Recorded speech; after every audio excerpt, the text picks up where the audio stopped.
this tightrope walk?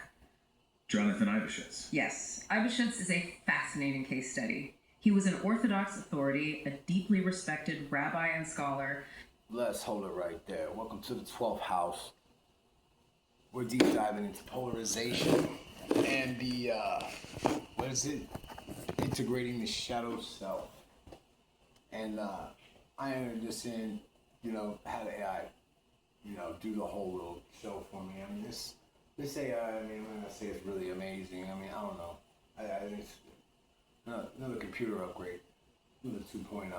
But in any case, man, they can really do a deep dive. And they'll grab the sources, whatever that's out there printed, which, there's only, a lot of it's only so much corrupted. But on this one, I like where they go with it.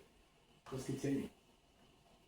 But he was publicly accused by his contemporary, Jacob Emden, of secretly harboring these heretical Sabbatean beliefs. He was accused of creating amulets that contained heretical codes. Whether he actually did it or not almost doesn't matter. It's what he represents. Precisely. He is the archetype of the profound tension we all face. He represents the boundary line between orthodox containment, keeping society and the ego safe with strict rules, and heretical breakthrough, shattering those rules to access a deeper, more raw truth. Yeah. Authentic mystical development and true psychological transformation always involves navigating this razor's edge between order and chaos. You need the structure to survive, but you need the heresy to evolve. So, if both modern psychology and ancient mysticism agree that we must plunge into our own taboo darkness to rescue the light, what does it actually look like when someone takes this heretical breakthrough to its logical extreme? That is the big question. Like, what happens when someone makes descending into the Kelopot their entire lifestyle? This brings us to a highly provocative framework for personal development proposed by Steve Pavlina. He divides the paths of conscious, accelerated growth into two distinct, highly polarized trajectories: the Lightworker and the Darkworker. Here we go. Let's define these terms clearly, because if you're listening to this, Darkworker probably sounds like someone casting hexes in a forest or playing a villain in a fantasy novel. Right. But that's not what this means at all in this context. Not at all. It is a philosophy of consciousness. According to Pavlina's concepts, a Lightworker is someone whose fundamental, unwavering orientation is to serve the greater good. They learn to see God, or the divine spark, in others. Their entire life architecture is dedicated to external service. On the flip side, a Darkworker is someone whose fundamental orientation is to serve themselves. Right. For a Darkworker, the highest level of consciousness, unconditional love, is directed entirely inward. It is profound, uncompromising love of self. They experience spiritual awakening not by looking at the heavens, but by recognizing that they are God, and they adopt a life of strict, optimized service to self. Now, Pavlina points out something crucial. He estimates that the vast majority of humanity, roughly 99%, are what he calls unpolarized. Damn. They haven't chosen either path. He describes them rather bluntly as living balanced but half-assed lives. They are hapsistrones. It is an aggressive assessment, but his point is to shake the reader awake. Unpolarized people go through the motions in a confused daze. They get sucked in by endless digital distractions. Yeah, doom scrolling. Right. They work careers that neither deeply fulfill their own dark, ambitious desires, nor genuinely help the planet. They are just treading water in the middle ground. There's no fire behind their eyes because they refuse to commit to a polarity. So true. Accelerated personal growth requires picking a side. You know either what? dedicate yourself completely to the whole or completely to the self. Less than 1% of the population polarized into either the Lightworker or Darkworker camps. And to really understand how these two paths operate and why they are both valid paths of growth, we have to look at the brilliant biological analogy provided in the framework: the human body. Think of humanity as a giant, complex biological organism, and every single human being on Earth is an individual cell within that larger body. In this analogy, the Lightworker path is the cell that devotes its entire existence to doing whatever is best for the whole organism. It is constantly monitoring the health of the system and adjusting its behavior to support the greater good. The Darkworker path is the cell that devotes its life to doing whatever is absolutely best for its own individual cell wall, optimizing only for its own survival, energy, and expansion. Now, at first glance, our cultural conditioning screams at us that the Darkworker cell is a cancer cell. It sounds inherently evil and destructive.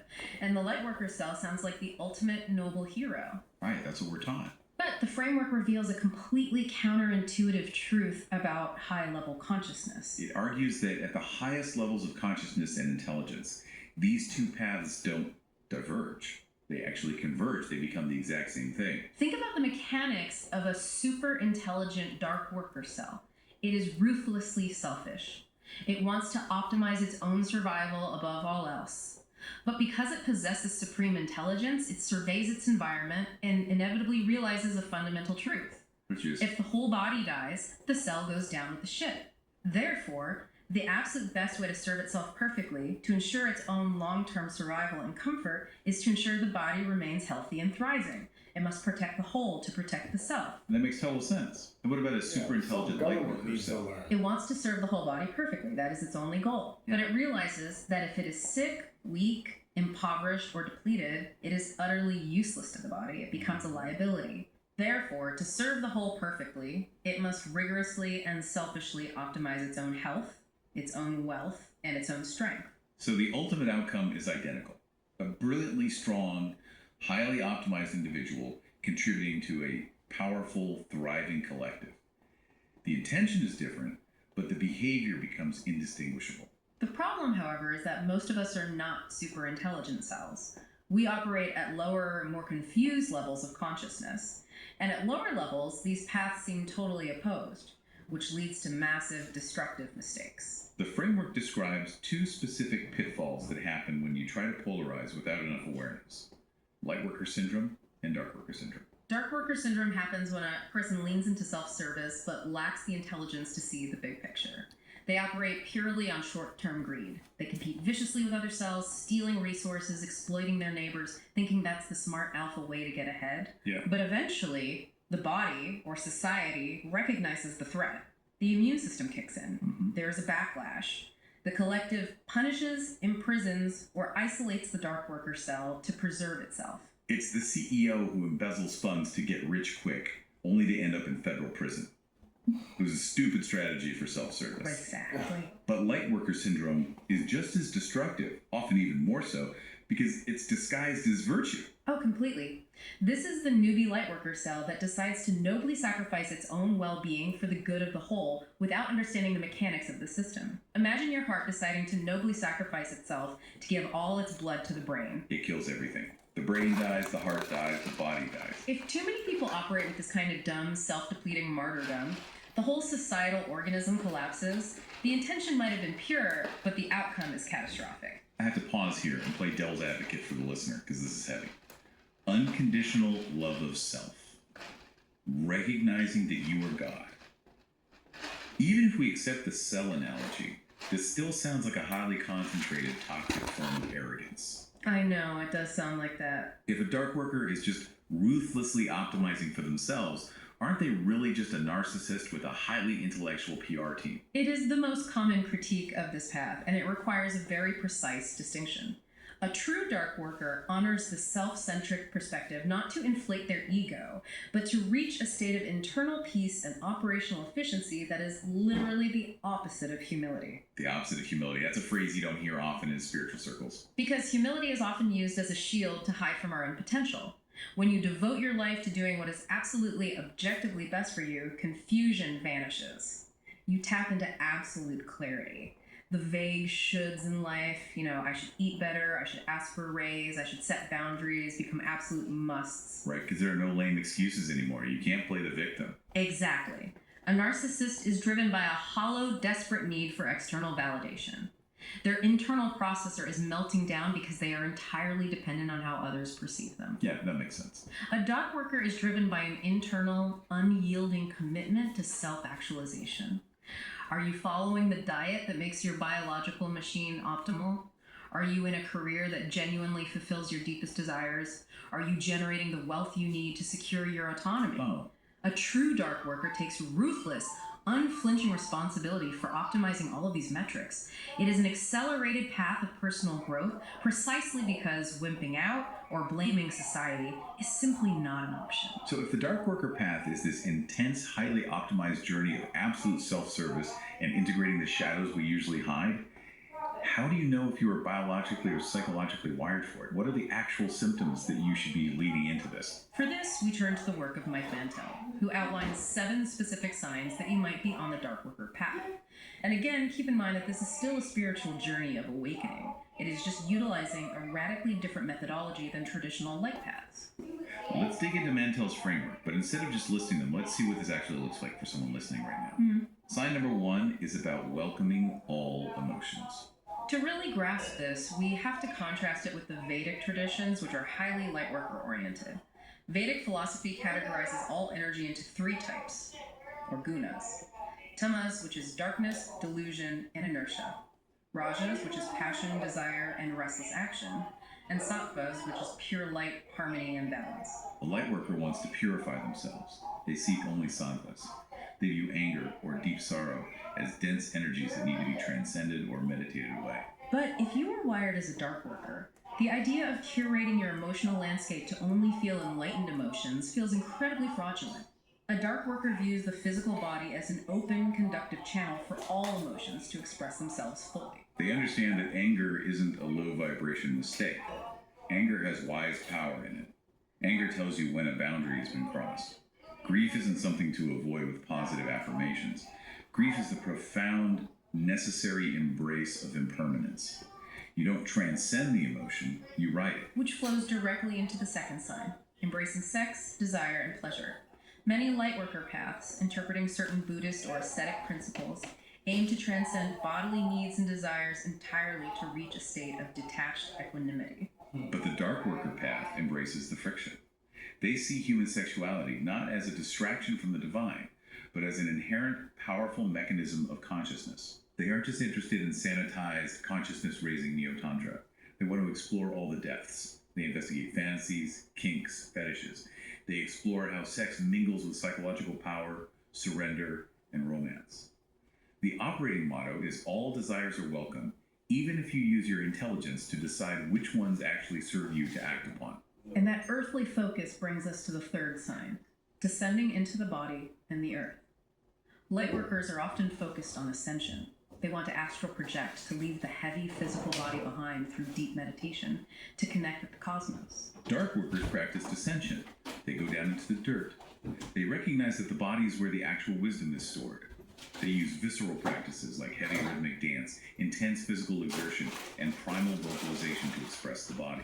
They use deep guttural grief as a portal into the core of nature itself. The fourth sign is a major differentiator, exploring power and its dynamics. Lightworkers often try to avoid power differentials entirely, seeking pure egalitarianism and flat hierarchies.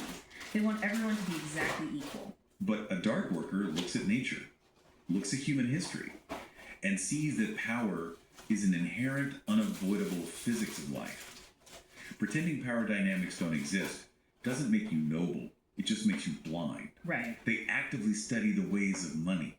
They analyze social influence, corporate hierarchies, racial and class power differentials. They even explore psychological power play through things like BDSM. They want to understand the mechanics of how power actually moves, rather than living in a fantasy where it doesn't exist. Which requires the fifth sign, and this is where it gets incredibly personal and often terrifying, tossing out artificial ethics. If you're listening to this and you're realizing you've spent your entire life trying to be a good person based purely on your family's expectations or your religion's rules or your political tribe's talking points, well, tossing out those artificial ethics is terrifying. Oh, absolutely. It's like being asked to take apart a massive pre-built Lego castle that you've lived in your whole life, throwing away the instruction manual, and just trusting that you have the internal wisdom to build something truer and stronger from the rubble. It requires immense courage. You have to systematically question every ethical assumption you've ever been handed and build your true, internalized ethics from scratch. And you cannot do that without the sixth sign, integrating the entire psyche. This means deliberately sifting through the rubble of that Lego castle and picking up the pieces that society explicitly told you were sinful, evil, shameful, or taboo. It means looking at the shadow. It might mean acknowledging and exploring same-sex attraction if you spent decades building a rigid identity as a hyper-masculine alpha male. Wow, yeah. It might mean de-shaming a fascination with the macabre, like collecting animal skeletons, or acknowledging a deep-seated anger toward a parent you were always told you had to revere. Because if you won't look at all of yourself, those hidden aspects will direct your actions from the shadows. You'll end up projecting them, just like we talked about earlier. Mantell brings up a crucial psychological axiom here. It is often misattributed to Carl Jung in a more poetic form, but the actual clinical Jungian rule is this. When an inner situation is not made conscious, it happens outside as fate. That is chilling. It happens outside as fate. It is the ultimate warning. Our subconscious makes up roughly 95% of our mind. If you do not consciously integrate the taboo, the weird, the dark, and the suppressed, that 95% will write your destiny without your permission. It will choose your partners, it will sabotage your career, it will dictate your health. It happens outside as fate. Which is why the seventh and final sign is fortifying a strong, authentic sense of self. Lightworkers often aim to dissolve the ego, to realize that the self is an illusion. Darkworkers want to build a fiercely strong, undeniable sense of self. They want clear goals, unshakable values, and deep convictions. They don't want to dissolve into the ocean. They want to be a tidal wave of impact. Embracing all of this taboo material, stepping fully into this unapologetic Darkworker energy, well, it sounds incredibly liberating on an emotional level, but the sources we are analyzing today go far beyond just feeling free or doing inner child work. This is where my mind was completely blown. We are moving from psychology and mysticism into literal, measurable physics. We are looking at the work of Annabelle Wen, who proposes that power, the ability to actually manifest changes in your life and society, is not just some vague, ethereal concept of talent or luck. Yeah. It is measurable. Wen does something brilliant here. She brings in the actual physics equation for power to explain psychological reality. Let's walk through this intuitively before we drop the variables. In physics, if you want to generate power to move an object from point A to point B, you have to overcome friction. You have to apply force over a distance. Right. So the equation is power equals work divided by time. Can I? And work is defined as force Can I use this? multiplied by displacement. Exactly. So if we substitute that in, power equals force multiplied by displacement, all divided by time. Okay, let's translate this math into human experience. Imagine a chalkboard. The equation is P equals F times D divided by T. If we algebraically rearrange that equation to solve for displacement, which is what we actually care about in life, we get displacement equals power multiplied by time divided by force. Now, what do these variables represent in your daily reality? Displacement is your actual tangible progress. It's the distance between where you started and where you are now. Have you advanced in your career? Have you built the wealth you want? Have you secured the relationship you desire? That movement is displacement. Time is obvious. It's the hours, days, and years you have to work with. Power is your raw potential.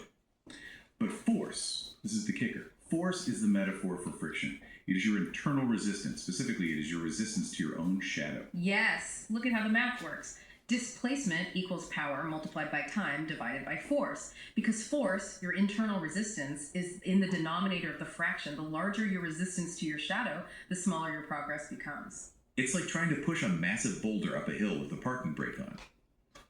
When you are fighting yourself, suppressing your true nature to appear good to society, you are generating massive internal friction. You are burning up all your raw power just trying to keep the background app hidden. You have no energy left for actual displacement. Powerlessness is born of the insecurity and fear of your own shadow. But the inverse is also true. To increase your progress in life, you must reduce your resistance to your own dark side. The less you resist your shadow, the lower that value of force becomes.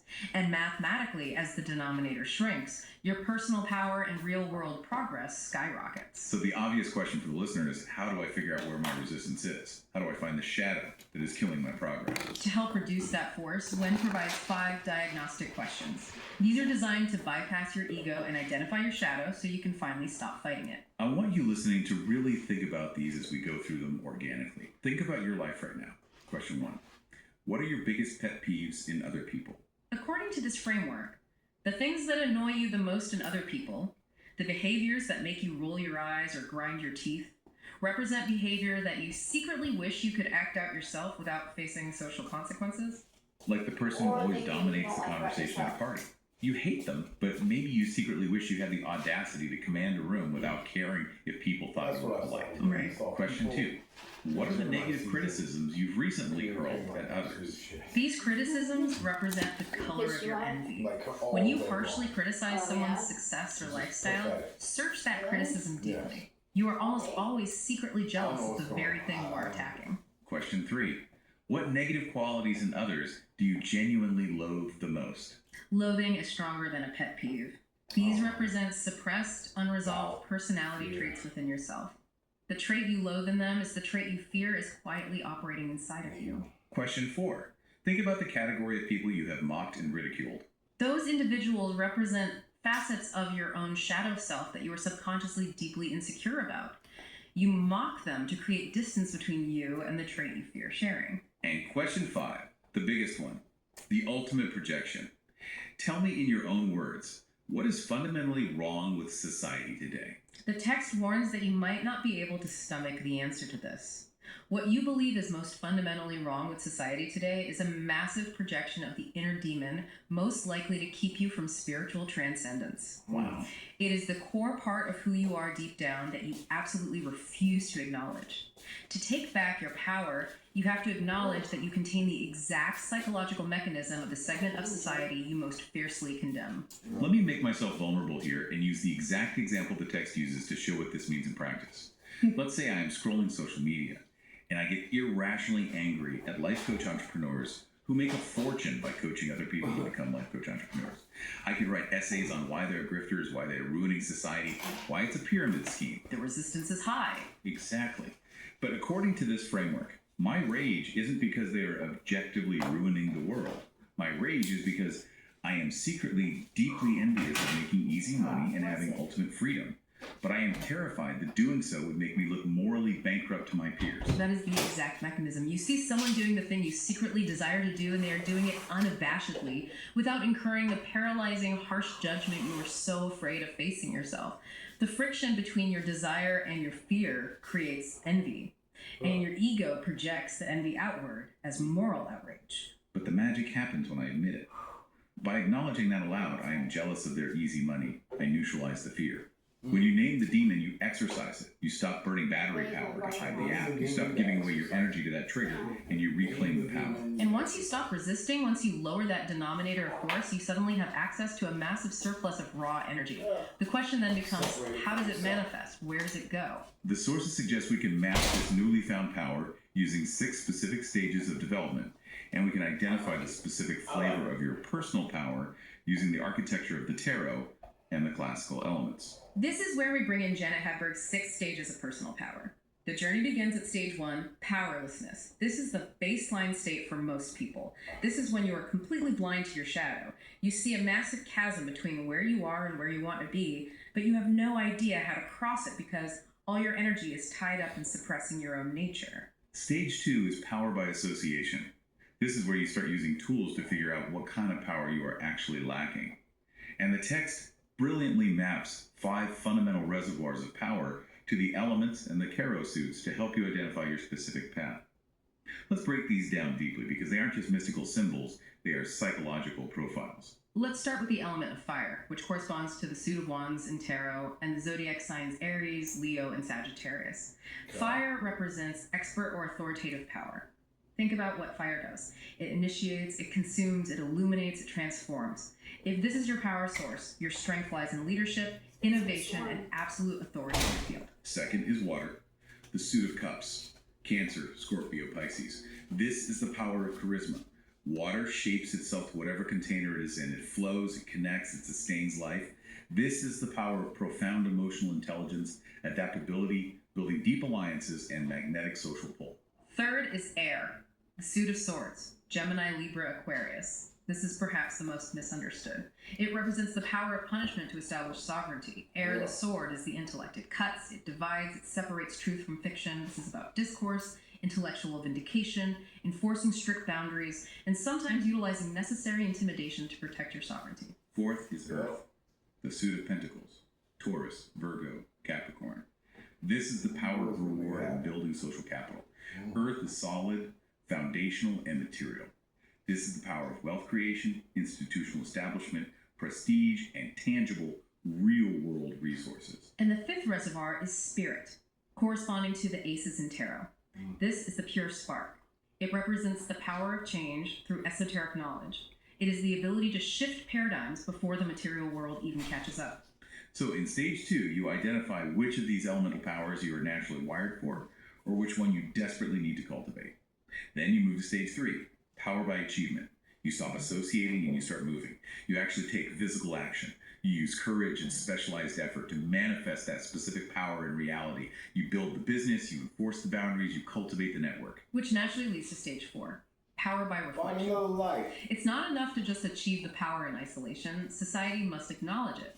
Your power must be reflected back to you by the world. You build your standing, your reputation, your undeniable footprint in the material world. But this is where the text introduces a massive paradigm shift. Most people think stage 4 is the finish line. You get the money, the status, the recognition. But stage 5 is power by purpose. And this stage requires you to do something counterintuitive. Take all that material power you built and return it inward to the realm of thought. Why? Because material power, powered by reflection, is fragile. It relies on the consent of the crowd. It can always be taken away by society, by a market crash, by a scandal. True, invincible power must be internal. Power by purpose means your power transcends the material world. You are no longer acting for the reward. You are acting from an unbreakable internal vision. You use your integrated shadow and your resources to advance not just yourself, but the social collective. You create movements. And that leads to the final stage, stage 6, power by wisdom. This stage is described as a condition of perfect contentment where power is no longer needed. It is a voluntary return to powerlessness. Wait, I need to clarify this. The goal of all this ruthless optimization of confronting your darkest inner demons, of mastering the physics of power, is to eventually give it all up. Yes, because true power is transcending the need for it. It is enlightenment. But the crucial non-negotiable caveat is that you cannot transcend what you haven't mastered. You cannot give up power you never had. If you claim to be beyond power, but you are just terrified of your shadow, that isn't enlightenment. That is cowardice disguised as virtue. You have to climb the mountain before you can realize you don't need the mountain. That is profound. You can't bypass the work. And this personal mastery, this intense internal integration, doesn't just stop at the edge of your own life. It turns out your internal shadow work actually dictates the fate of the entire world. This brings us full circle, back to the Kabbalistic framework and how individual shadow integration scales up to the level of society and geopolitics. The text introduces the concept of political kelipot, political shells of evil. If the individual shadow is the stuff we suppress, what is the collective shadow? It is the exact same mechanism operating on a macro scale. When a society, a nation, or a culture fails to integrate its collective shadow, when it refuses to look at its own greed, its own cruelty, its own systemic failures, its own history of violence, it does exactly what the individual does. It projects it. It projects its unacknowledged darkness onto designated enemies. This is the psychological root cause of war, of scapegoating, of endless cycles of political violence. A society points the finger at an external group, another nation, a minority, a rival political party, and says, they are the source of all our problems. If we just eliminate them, we will be pure. And the texts we are analyzing are incredibly impartial about this dynamic. It operates completely independent of ideology. It doesn't matter if you are looking at right-wing nationalism or left-wing utopianism. The psychological machinery is identical. Society creates a scapegoat to avoid the terrifying act of looking in the mirror. But the text offers a concrete solution, and it starts with the individual. By doing your own rigorous shadow work, by integrating your own darkness and owning your capacity for evil, you build a psychological immunity to political manipulation. That is the key. When a politician or demagogue tries to activate your outrage by pointing at a scapegoat, you don't fall for it. You recognize the projection because you know how it works inside yourself. You see the machinery operating. You realize that the intense hatred you are being asked to feel for some political group is actually just a weaponized reflection of your society's unacknowledged fears. You stop projecting your own fears onto the world stage. The text brings in the incredibly powerful testimony of Elie Wiesel, the Holocaust survivor and Nobel laureate, to talk about what it means to face the ultimate manifestation of the collective shadow. Wiesel's testimony embodies what the text calls the tragedy of the believer. It is the agonizing, nearly impossible task of maintaining an openness to the sacred, maintaining a belief in the divine spark of humanity, even while standing in the midst of ultimate darkness and the profound, crushing experience of divine absence. He looked into the deepest, most horrific kelipot humanity has ever created. He didn't turn away from the horror, he didn't minimize it, but he also heroically refused to let it extinguish his inner light. He refused to become horror. And this ties into the final, beautiful Kabbalistic concept we're looking at today, Tikkun Olam, which means repairing the world. According to the synthesis of Jungian psychology and ancient Kabbalah, your personal private therapeutic practice of facing your shadow isn't just self-help, it actually becomes a profound form of political action. It leads to what the psychologist James Hillman termed archetypal democracy. What does an archetypal democracy look like? It is a society made up of individuals who are fiercely conscious of their own shadows. A society of people who own their own darkness is a society that can no longer be whipped into a blind frenzy of violence, scapegoating, and tribal warfare. It is a society capable of holding the tension of opposing forces without destroying itself. So by finally accepting the weird, dark, selfish, or angry parts of myself, by realizing that my outrage is a mirror, I am actually defunding the psychological warfare that tears countries apart. That is a massive, world-altering paradigm shift. It is the ultimate realization that the macrocosm reflects the microcosm. The wars we fight outside are simply manifestations of the wars we refuse to fight inside. To summarize this immense journey we've been on, we started by understanding how our repressed darkness, that background app draining our battery, doesn't disappear. It turns into toxic projection that hurts others. We saw how ancient Kabbalistic mystics viewed this exact darkness not as garbage, but as trapped divine light, the Caliphate hiding the sparks. We explored the intense, highly optimized path of the Darkworker, realizing that absolute self-service and absolute service to others eventually converge at the highest levels of intelligence. We learned the literal physics of turning internal resistance into real-world power. We mapped that power using tarot and the elements. And finally, we discovered that healing our own shadow is the ultimate act of Tikkun Olam, preparing the world. I want to leave you with a challenge for this week. Take those 5 diagnostic questions seriously. Pay very close attention to what absolutely infuriates you about other people. When you feel that visceral rage or intense annoyance, catch yourself in the act of projection. Pause and ask yourself, what is the color of my enemy here? What unresolved trait of my own am I secretly attacking in them? We spend our whole lives trying to build this impenetrable fortress of goodness to keep the dark out. We polish the armor, we lock the gates, we pretend to the world that our battery is fully charged.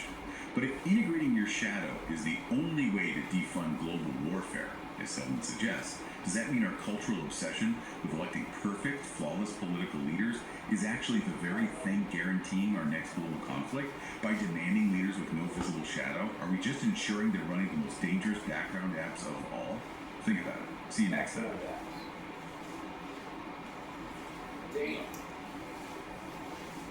Beep.